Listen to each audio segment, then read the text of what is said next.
देखो, इसके बाद मैं अब कंपाउंड माइक्रोस्कोप पहले आप समझ लीजिए किस तरह से क्वेश्चंस को यूज़ करना है। देखो, इधर आई है, इस तरफ आई है, ये ऑब्जेक्टिव लेंस होता है क्योंकि ये ऑब्जेक्ट के क्लोज है।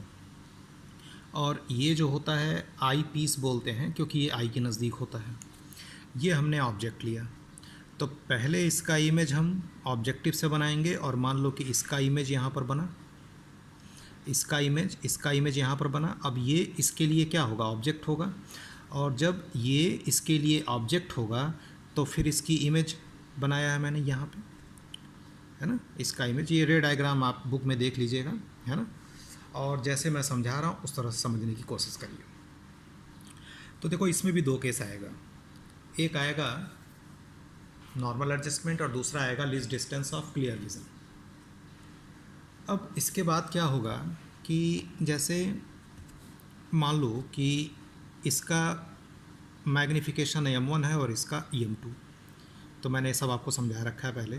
तो जो नेट मैग्नीफिकेशन होगा वो क्या होगा, M1 इंटू M2 होगा। तो हमें क्या करना है कि M1 और M2 निकाल लेना है और मल्टीप्लाई कर देना है। एक चीज़ और ध्यान रखिएगा, ये जो आई पीस है इसको मैं एक सिंपल माइक्रोस्कोप मानूंगा, इसको मैं एक सिंपल माइक्रोस्कोप बोलूँगा। तो अगर तुम इसका मैग्नीफिकेशन देखोगे तो ऑब्जेक्ट की डिस्टेंस यहाँ से U0 थी और इमेज क्या था, V0 था। तो M1 आप क्या लिखेंगे, V0 बाई U0। M1 क्या लिखेंगे, V0 बाई U0। और मैंने इसको ये बोला कि आप इसको देखो, ये जो मैंने बनाया है इमेज, ये केवल दूसरा केस बनाया, least distance of clear vision, ठीक है ना, least distance of clear vision की तरह ही बनाया मैंने, ठीक है ना। तो और आप बहुत परेशान होने की ज़रूरत नहीं है, आप NCERT में देख लीजिएगा, आपको मिल जाएगा इसका रे डायग्राम। तो पहले हमने पहले वाले लेंस का जो ऑब्जेक्टिव है उसका मैंने V बाई U होता है ना, तो V0 बाई U0 लिखा।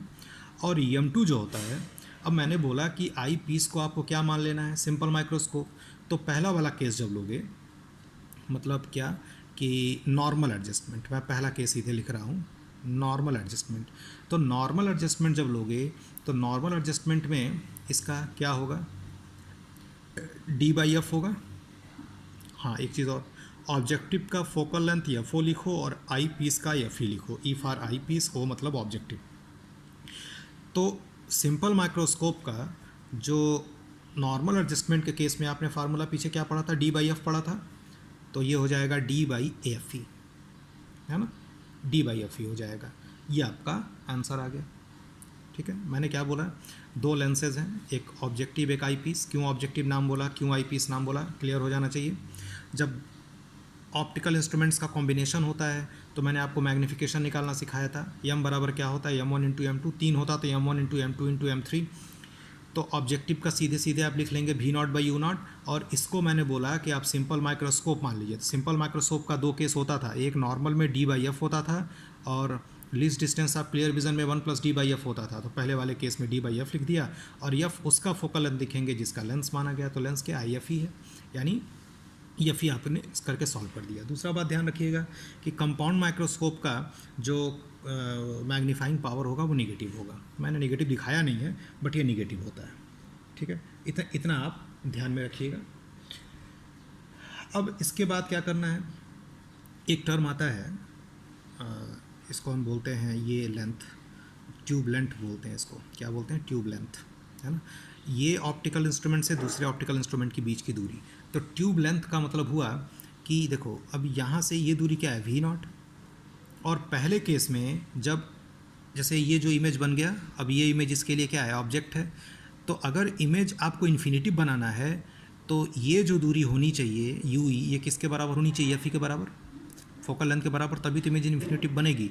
तो अगर इसमें आप ट्यूब लेंथ लिखना चाहते हैं तो ट्यूब लेंथ हो जाएगा, ये तो VO रहेगा, यहाँ से यहाँ तक क्या है VO, और ये वाली लेंथ क्या हो जाएगी UE।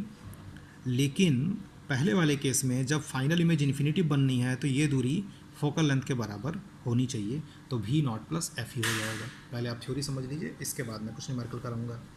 अब आता है दूसरा case, least distance of clear vision.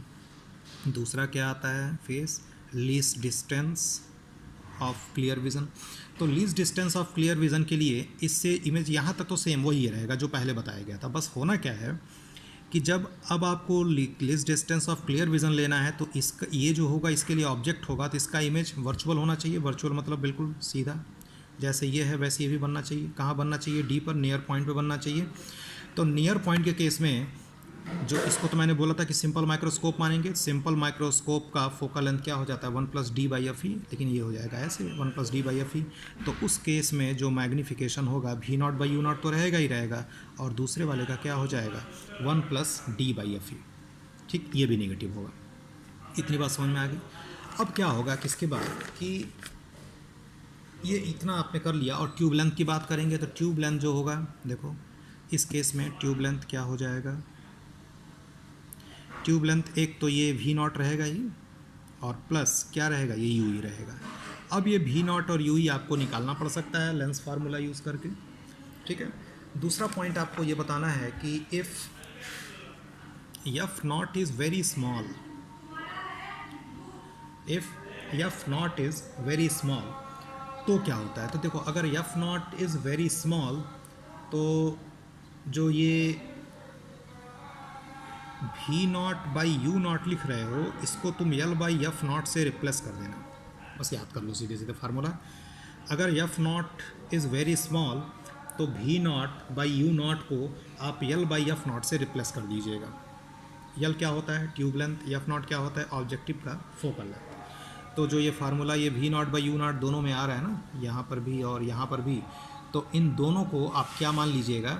L/f0। और फिर से मैं बोल दे रहा हूँ कि magnifying power of compound microscope negative होता है। मैंने फार्मूले में कहीं नेगेटिव लिखा नहीं है, आप सीधे सीधे इसको समझ लीजिएगा।